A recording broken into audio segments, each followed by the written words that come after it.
मीनाताई ठाकरेंच्या पुतळ्याची विटंबना करणाऱ्या आरोपीला अटक। उमेद्र पावसकरनं गुन्ह्याची कबुली दिल्याची सूत्रांची माहिती। मीनाताई ठाकरेंच्या पुतळ्याची विटंबना हा महाराष्ट्र पेटवण्याचा प्रयत्न। उद्धव ठाकरेंचा घणाघात तर पुतळ्यावर रंग फेकणाऱ्याला सोडणार नाही, एकनाथ शिंदेंचा इशारा। भारत पाकिस्तान मॅचवरून राज ठाकरेंचे व्यंगचित्रातून फटकारे। पहलगाम हल्ला, भारत पाकिस्तान मॅचवरून व्यंगचित्रातून केंद्र सरकारवर शरसंधान। कुणबी प्रमाणपत्रासाठी खाडाखोड केल्याची तक्रार आल्यास कारवाई करू, मुख्यमंत्री फडणवीसांचं भुजबळांना आश्वासन।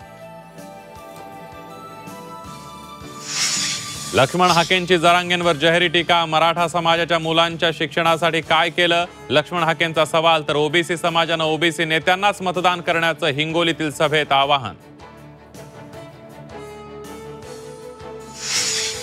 मंगलप्रभात लोढांच्या कबूतरखान्याच्या वक्तव्यावरून आम्ही गिरगावकर संस्था आक्रमक। जिथे कबूतरखाने तिथे चिकन मटण सेंटर उभारू, आम्ही गिरगावकर संस्थेचा इशारा।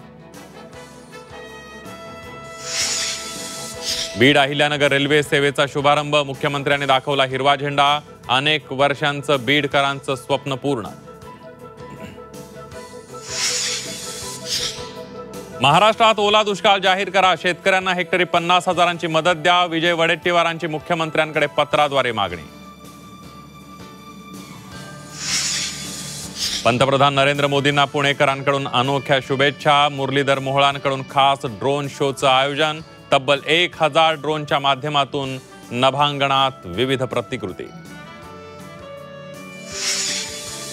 आणि सोन्या चांदीच्या भावात मोठी वाढ, सोनं 1,14,500 रुपये प्रति तोळा, तर चांदी 1,33,500 रुपये प्रति किलो।